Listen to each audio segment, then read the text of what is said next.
Now, the rest of the story.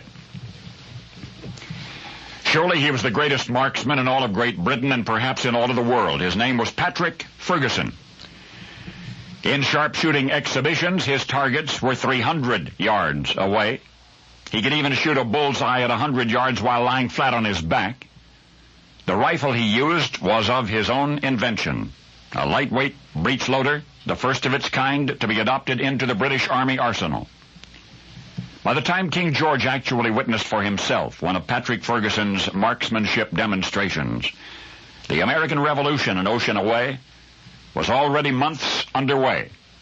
Consequently, no time was wasted in sending Ferguson to the war front.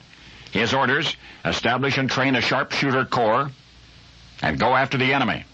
And he did. Now it's September 7, 1777. Ferguson and 3 of his best riflemen are reconnoitering beyond British lines near Kennett Square. There's a picture I want you to see in your mind. 4 of the world's most deadly marksmen armed with these new rifles, perhaps the most accurate handheld weapons anywhere, and they, the sharpshooters, are just itching to prove their indispensability to the British Army. Then the sound of horses' hoofs. The sharpshooters conceal themselves in the underbrush. In moments, 2 enemy soldiers on horseback ride into the clearing directly in front of them.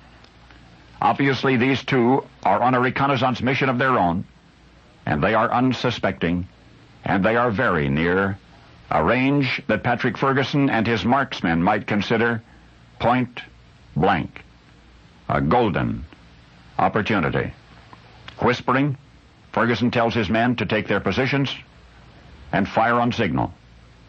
Patrick Ferguson and 3 of his best British sharpshooters had the 2 unsuspecting enemy horsemen in their sights. Ferguson issued the order to kill the Americans, and then almost immediately countermanded his own order. Wait a minute, he said. We'll take them alive instead. And then stepping from the underbrush at the edge of the clearing, he, Ferguson, called out to the enemy soldiers, halt and dismount. Instead, the horsemen fled. And even then, even as Ferguson's marksmen had raised their rifles, sights trained on the 2 Americans who were still well within range, Ferguson ordered his sharpshooters not to fire. You see, Patrick Ferguson was something more than a soldier and something more than the master marksman of his day. He was a British gentleman. That may have cost him his life, for Patrick Ferguson died 3 years later at the age of 36 in combat in a battle which might never have taken place had he killed those 2 horsemen on September 7, 1777. Patrick Ferguson was a true British gentleman, so he passed up that golden opportunity. By his own admission, subsequent to the incident, he said he could neither kill a sitting bird nor could he bring himself to shoot a man in the back. He called the very notion disgusting, even though he then suspected that which history was to confirm. One of those 2 soldiers, in the sights of the deadliest marksmen in the world, one of the 2 was General George Washington.